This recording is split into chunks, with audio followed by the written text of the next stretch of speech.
de transition aura pour mission principale de travailler à 1. Restaurer l'autorité de l'État. 2. Créer un climat sécuritaire.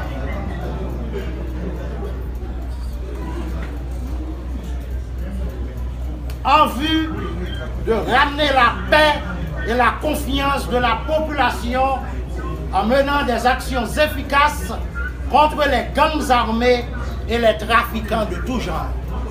3.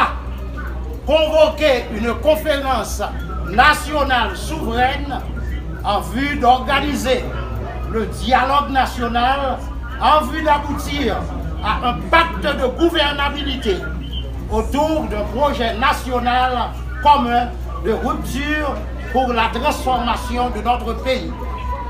Il est entendu que cette démarche est l'affaire exclusive des Haïtiennes et des Haïtiens. 4. Créer les conditions pour la réalisation de procès Petro-Caribé équitables dans un délai raisonnable, de telle sorte que soient rendus des jugements justes, équitables et que les sommes détournées soient récupérées. 5. Initier une véritable réforme de la justice en vue de garantir son indépendance et de la soustraire au contrôle du pouvoir exécutif. 6. Enquêter sur tous autres crimes et délits du même genre et transférer ces dossiers à la justice pour les suites nécessaires. 7. Combattre la corruption, la contrebande et l'impunité sous toutes leurs formes. 8. Rapporter les décrets pris par le président sortant en violation des prescrits de la Constitution. 9. Œuvrer au renforcement de notre système judiciaire en vue de garantir le respect des droits de la personne et celui de la propriété privée et une sécurité juridique à tous les investisseurs tout en veillant au respect du droit des travailleurs. 10.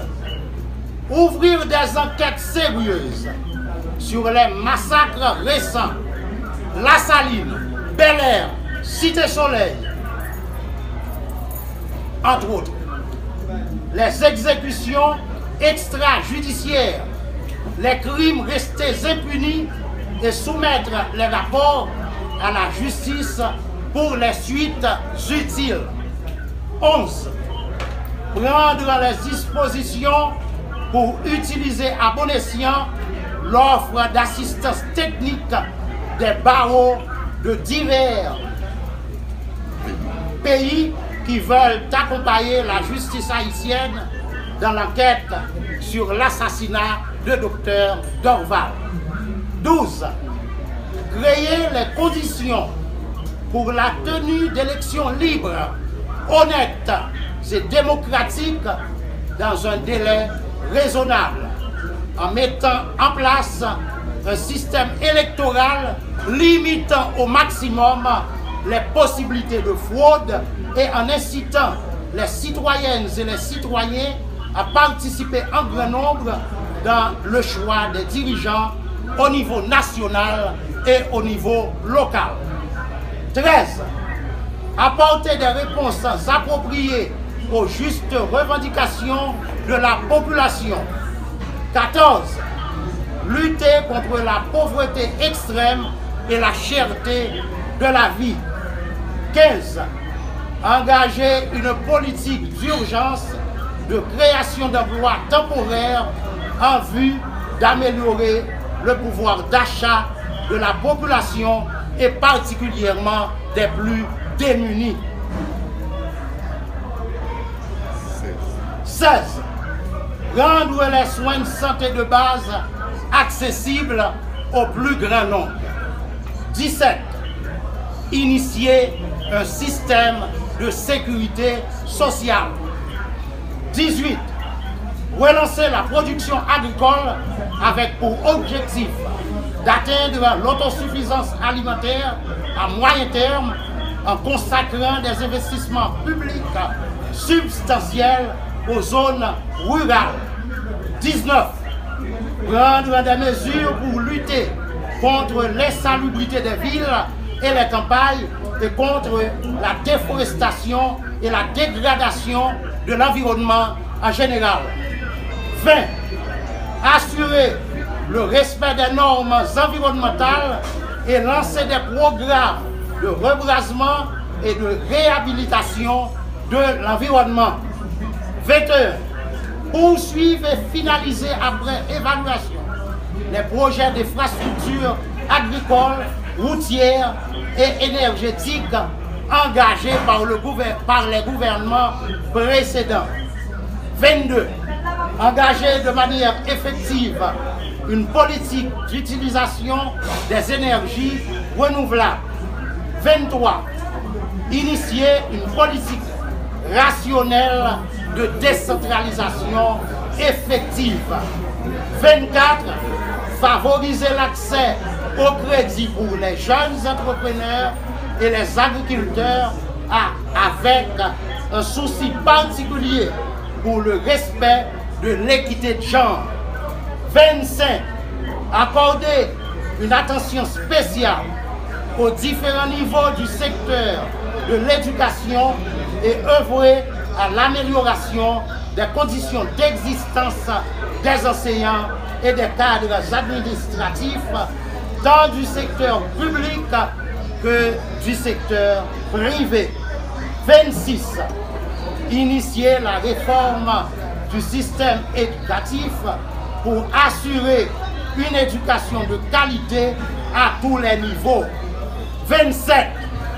Négocier avec le secteur privé l'augmentation et le maintien du pouvoir d'achat des travailleurs. 28. Initier des réformes structurelles en vue de rétablir un climat susceptible d'attirer des investissements massifs et de créer des emplois durables et bien rémunérés. 29. Assainir les finances publiques et en finir avec le gaspillage des deniers publics et les privilèges indus. 30. Réaliser l'audit externe de l'ensemble des organismes autonomes de l'État. 31. Instaurer une gestion budgétaire rigoureuse en vue de maîtriser les déficits publics et préserver la valeur et la stabilité de la monnaie nationale. 32.